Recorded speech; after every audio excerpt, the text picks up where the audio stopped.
What's up, everybody?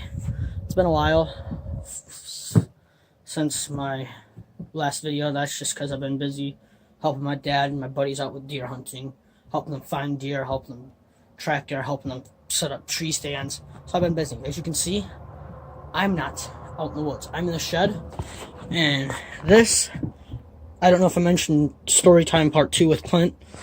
This is my deer that I got on the youth hunt, my buck, 4-point. You can call it, we don't even call that a point, but most people would, but we're not, so it's a nice 4/5, whatever you guys want to call it. And I'm going to do a kind of a rundown of how to do a European mount with scrap wood. First, all you need to do is to skin the head, like get all the fur off the deer. That's what I did. And then you need to boil the skull until most of the meat, or at least all the meat, is done.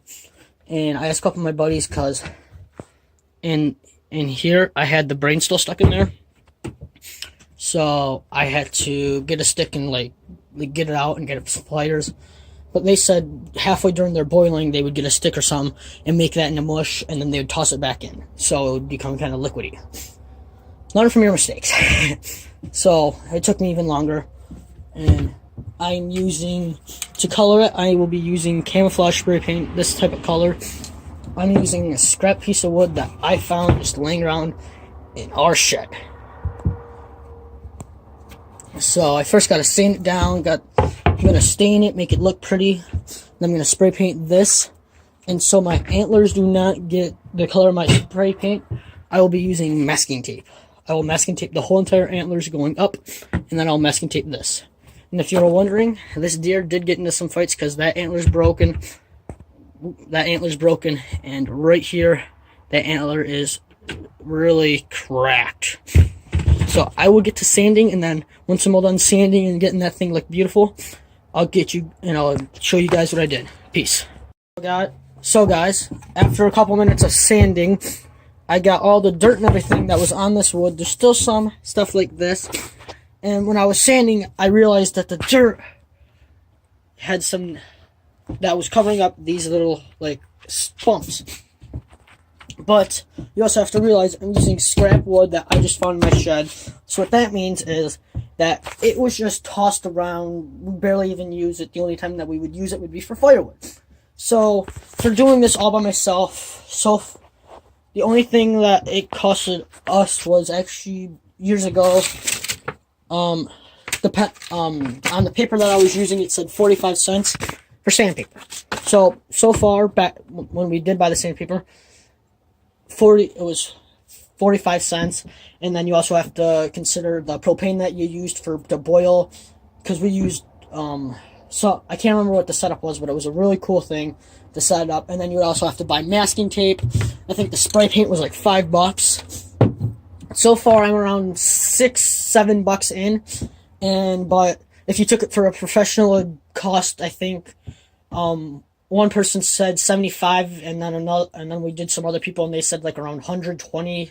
So it just depends on the ranges. So right now, I'm doing this all by myself, and I'm way under what they would be costing, because I skinned it myself, I boiled it myself, I'm painting it myself, I'm getting my own wood. So that means everything is not going to cost me much, or markup price. So I'm going to do a bit more sanding, see if I can work on the edges right here, and get to work, and then I'll get some detailing, because I want to do some cool styling for the wood. So I will be back. Well guys and girls, this is the skull. Me and my dad used a spray paint, got some water, sprayed the can into the water, and then we put the masking tape up to here, and we dipped it. Came out pretty good in my personal opinion for a first time. So there's some mess up.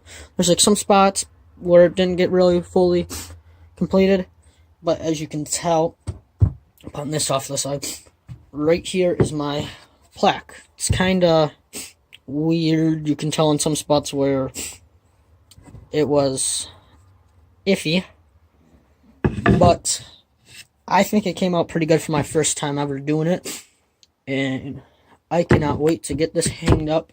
I'm thinking about staining this. I'm not sure yet.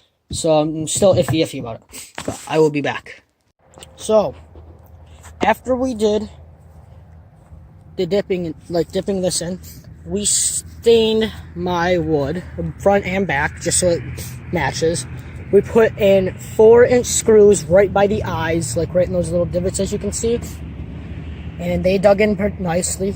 And we didn't know it, but the color of my spray paint that I got matched the color of the screws. So they kind of blend in.